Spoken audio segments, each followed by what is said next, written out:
Hello, Mr. Saragildin. Very good to see you. It is such a privilege, Mr. President. Yeah, very glad. Thank you for arranging this meeting. Very glad that you arrived to Azerbaijan. Due to the pandemic, the global forum which was planned for last year was postponed. This is understandable. Yes. But at the same time, I know that Nizami Gəncəvi International Center continued its activity, of course, with all the restrictions taken into account. And also I'd like to express gratitude to you and to co-chair Madam Vaira Vicky Freiberger for your kind letter addressed to me and to other members of the board of the center with respect to the liberation war, which Azerbaijan conducted successfully. And your letters during the time of the war and after war, letter of support of the territorial integrity of Azerbaijan are highly valued in our country. I'm very grateful for this very open, sincere, and just approach to our cause of liberation of the territories. So, as you remember, during the regular fora of Nizami Gəncəvi International Center, I, addressing the audience, every time was referring to the conflict, every time was referring to injustice, to violation of international law. Now, situation has changed. So Azerbaijan restored international law and created actually new realities in the region and in the world.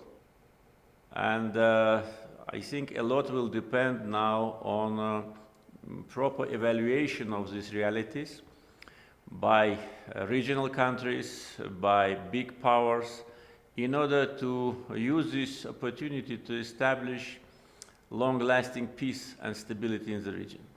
I think that today Azerbaijan really demonstrates its willingness to turn the page of hostility, turn the page of hatred, of confrontation, and to build the future for the region. And actually we already started.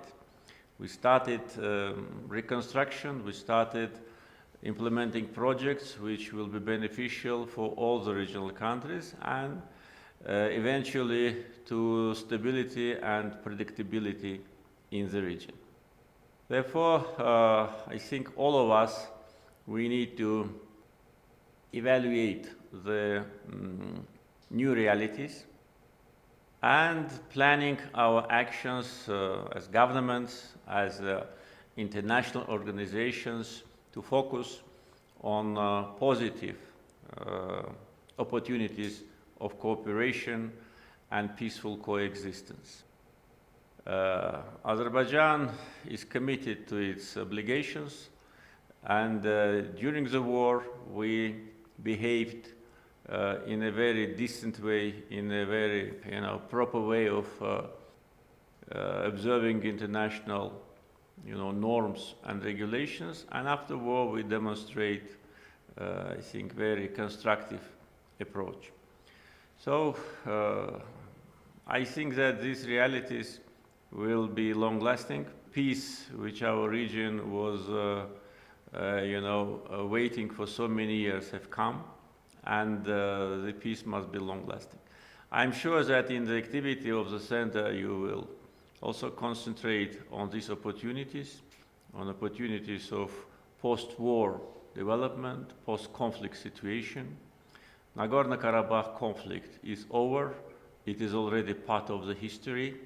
And now we need to concentrate on issues which are in front of us. First of all, of course, reconstruction, rehabilitation of the territories. Everything is devastated. We could not even imagine the scope of devastation and destruction. There's no single building in Agdam, in Fizuli, in other liberated territories, villages, cities. Everything is destroyed, historical monuments.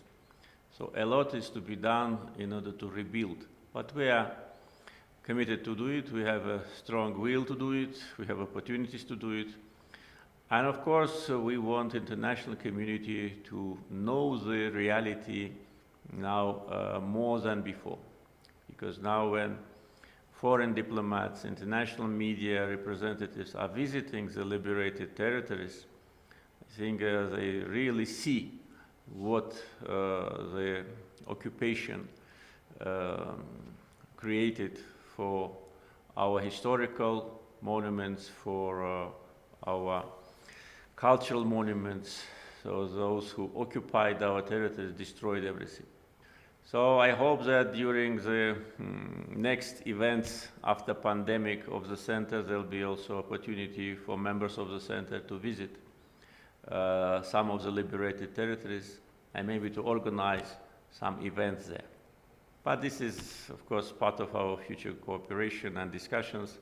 Once again, I'd like to express gratitude for your support during and after the war, and very glad to see you again. Well, thank you very much, Mr. President, and for these wonderful words. Indeed, my number one item was to be able to congratulate you personally for this enormous achievement of having really reclaimed the territories of Azerbaijan. And in fact, I was discussing with our colleagues in the board that we should have a special event right now, even with video and so on, without necessarily being able to go, about your great declaration when you said that all the historical monuments are under our protection regardless of religion.